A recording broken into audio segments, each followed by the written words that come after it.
Lewis Hamilton's move to Ferrari was supposed to be the biggest and most exciting story of the 2025 Formula One season. After so many successful years at Mercedes, where he won multiple championships and worked like clockwork with his engineer, Peter Bonington, fans hoped to see a strong new chapter in red. But instead of smooth sailing, things have taken a very different turn. Since joining Ferrari, Hamilton's journey has been full of challenges, confusion, and growing tension. That tension exploded during the Chinese Grand Prix, where a shocking radio conversation between Hamilton and his new race engineer, Riccardo Adami, was leaked. What was heard in that exchange stunned fans, exposed major problems in the Ferrari garage, and raised serious questions about how long Hamilton will keep. It's cool if things don't change fast. The Chinese Grand Prix was supposed to be a chance for Ferrari to bounce back. After a frustrating start to the season and a double disqualification in Australia, everyone expected Ferrari to be sharp and united in China. But from the very beginning of the race, it was clear that things were going wrong again, not because of other teams, but because of Ferrari's own internal struggles. On the very first lap, Charles Leclerc took too much of the curb on the inside and made contact with Hamilton's car. While Leclerc's front wing was slightly damaged, Hamilton's SF25 luckily escaped without harm. But the small crash between teammates added instant pressure to an already stressed situation. Despite the contact, Ferrari told Leclerc that his car was still fine and to keep pushing. Leclerc picked up speed and soon started closing the gap on Hamilton. That's when the now famous radio exchange began. It all started calmly. Hamilton told his engineer, "I think I'm going to let Charles go because I'm struggling." This sounded like teamwork. It was the kind of unselfish call we've seen many times in the past, especially when a driver isn't comfortable or is managing his tires. Riccardo Adami replied quickly, saying, "Understood." At that moment, everything seemed in control. But just seconds later, things took a turn. Instead of letting Leclerc pass, Hamilton kept him behind. When the team reminded him about the switch, Hamilton replied, "He needs to be closer." Ferrari then suggested making the change at turn 14. Hamilton's answer was firm and surprising. He said, "I'll let him through when he's closer." When Adami asked again if they could do it on that lap, Hamilton answered bluntly, "I'll tell you when we can swap." That single sentence, "I'll tell you when we can swap," said a lot. It wasn't just about timing. It was about control, trust, and frustration. It didn't sound like a simple racing decision. It sounded like a driver who no longer believed in his team's strategy or judgment. It was a powerful moment that made it clear. The partnership between Hamilton and his new race engineer was not working as it should. Eventually, Hamilton did let Leclerc through on lap 21, but by then, the delay had already hurt Ferrari's strategy. Time had been lost, and that lost time came back to bite them later in the race. Leclerc's engineer even apologized over the radio for how long it took to execute the swap. Later, Max Verstappen passed Leclerc for fourth place, something that might have been avoided if Ferrari had made the driver change earlier. Hamilton himself dropped to sixth place by the end of the race, more than 25 seconds behind race winner Oscar Piastri. It wasn't just a bad result. It was a clear example of how poor communication and hesitation can ruin an entire race. After the race, Hamilton didn't say much to the media. In total, he gave only 38 words to 2 questions. He said, "I struggled, didn't have any rear end, and then the car wasn't turning at low speeds. So yesterday I didn't have that problem. I was just struggling with pace, so it was like, let me try something." That final sentence, "let me try something," was especially interesting. It showed that Hamilton felt on his own, like he couldn't rely on the team to fix things, so he had to figure it out himself. That's not how it's supposed to be at a top-level Formula One team. And for a driver as experienced and successful as Hamilton, that kind of feeling can be both frustrating and damaging.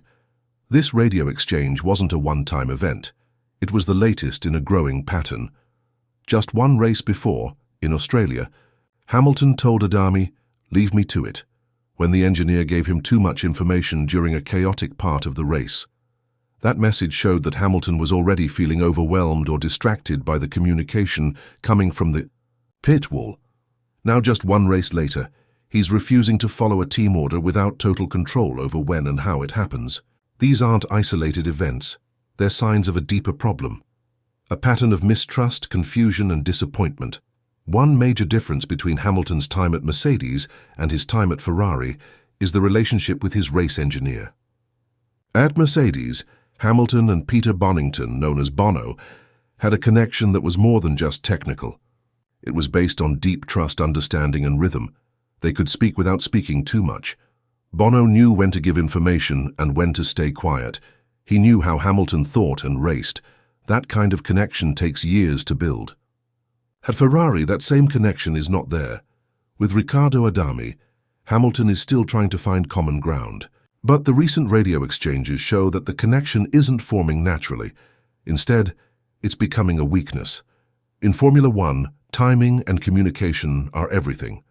Races are won and lost in seconds. Strategy decisions can change a whole weekend. If a driver and his engineer aren't working in harmony, the consequences can be huge. Right now, it looks like Hamilton and Adami are not in sync. There's hesitation, mixed signals, and emotion in the radio calls. And when the team isn't delivering a car that's fast enough to compete at the front, these problems become even more serious. Ferrari's car, the SF25, has shown signs of speed this season, but it hasn't been enough. In China, they were again outperformed by McLaren and Red Bull, and that gap in performance puts even more pressure on the drivers and the strategy team. For Hamilton, it means he's having to push hard just to stay in the top 6, and when strategy mistakes are made, he's the one who suffers the most. The frustration builds with every missed chance, every slow call, every awkward conversation on the radio. Even Leclerc, who finished ahead of Hamilton in China, was not happy with how the race played out. He was frustrated by the delay in passing Hamilton, and the fact that Ferrari's race strategy seemed unsure. It's clear that both drivers are feeling the pressure, and when two top-level drivers are both unhappy with communication, it's a sign that something bigger is wrong inside the team. Hamilton came to Ferrari looking for a new challenge. He wanted to add to his legacy by winning with the most historic team in Formula One. But instead of writing a new chapter full of success, he's dealing with problems that feel all too familiar.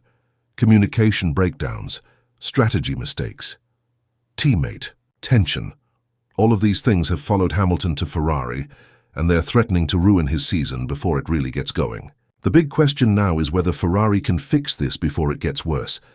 Can they improve the connection between Hamilton and Adami? Can they clean up their race day strategy and avoid hesitation? Can they stop the mistakes and give both drivers the support they need? Because if they don't, they risk losing more than just points. They risk losing Hamilton's trust completely. For Hamilton to be at his best, he needs to feel confident in his team. He needs to trust the people around him. Right now, that trust is being tested. And if Ferrari can't rebuild it quickly, they might see the relationship fall apart. This isn't just about one race or one bad radio call. It's about how a team works together under pressure. And right now, Ferrari looks like a team still, trying to figure itself out. For Riccardo Adami, the pressure is intense. Being Lewis Hamilton's race engineer is one of the toughest jobs in Formula One. It's not just about giving information. It's about building a connection, a rhythm, a sense of teamwork. And that takes effort from both sides. Hamilton has made it clear that he's not happy with how things are going. He's pushing back, making his voice heard, and trying to take control. That kind of response doesn't come from nowhere. It comes from a driver who feels like he's not being listened to. And time is running out. In Formula One, teams don't have the luxury of a long adjustment period. Every race matters. Every decision counts. Ferrari has to act fast if they want to keep Hamilton motivated and competitive. That means better communication. That means clearer strategies. That means building the kind of structure that gives drivers confidence on and off the track. China was a